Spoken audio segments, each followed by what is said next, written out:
Hi guys, dahil root YS na tayo, yes naman, lazy. Tamang buklat-buklat tayo ng mga documents para sa master signatories ng documents. Siyempre, boring naman kung hindi tayo makikimatikas habang nag-organize, o di ba? So, tamang-tamang matikas muna tayo dyan. Ayan, o madam, hindi yan braha.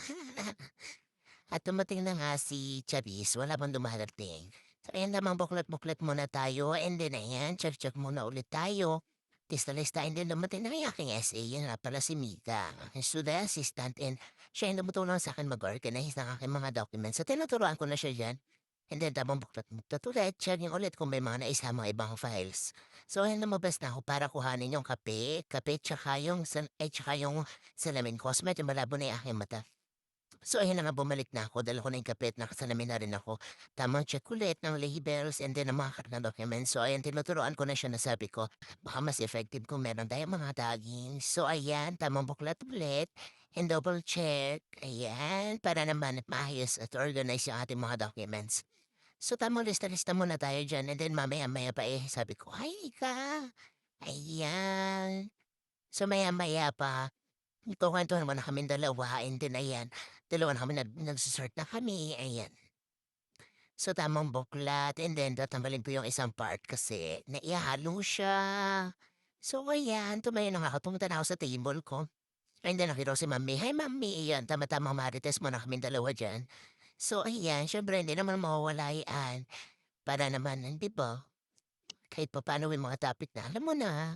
So ayan, sige kaya mo yan mami, sige, makikinig naman ako, good listener naman ako. Ayan, so natawa na nga siya kasi nakita niya yung camera naka-open. Napakamot pa siya ng ulo guys. Sige kaya mo yan, ayan, sige kaya mo yan.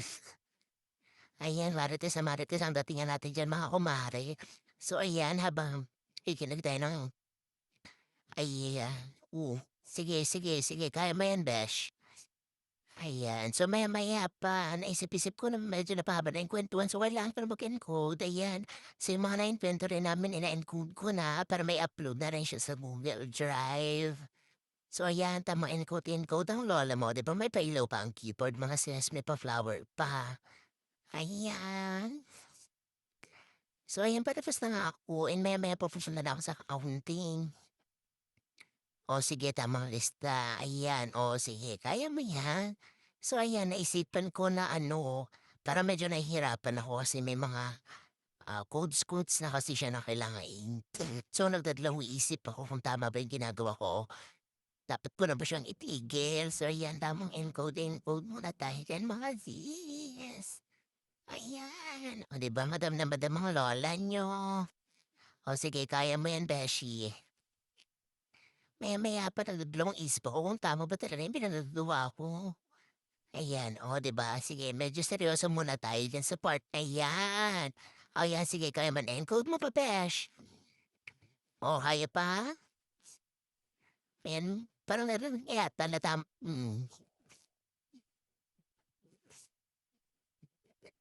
akala mo naman napakarami ng ine-encode beshi.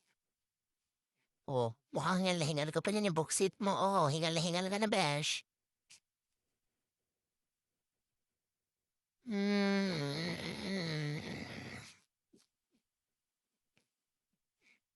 O sige, kaya mo 'yan.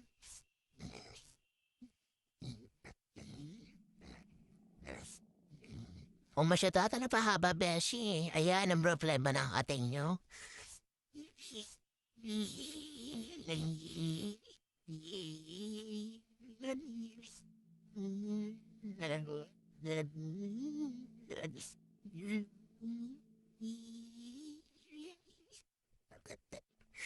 Ayan, medyo ginanahan na ang lola nyo. Ayan, kanya-kanya ang diskarte muna tayo, guys.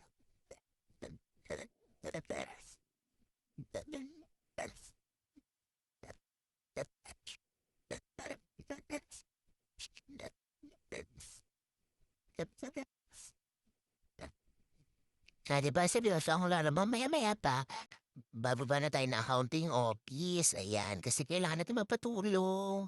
Siyempre, magpapagayad tayo. Ayan, napapalit na ako kagad. Nakita ko si umaran dyan. Ay, kumaran dyan. Ayan, so walang kasawang kamaritisan. So, bakit ka na nga lang napahinto ka pa kasi kailangan mo pang makipagmarites muna sandali.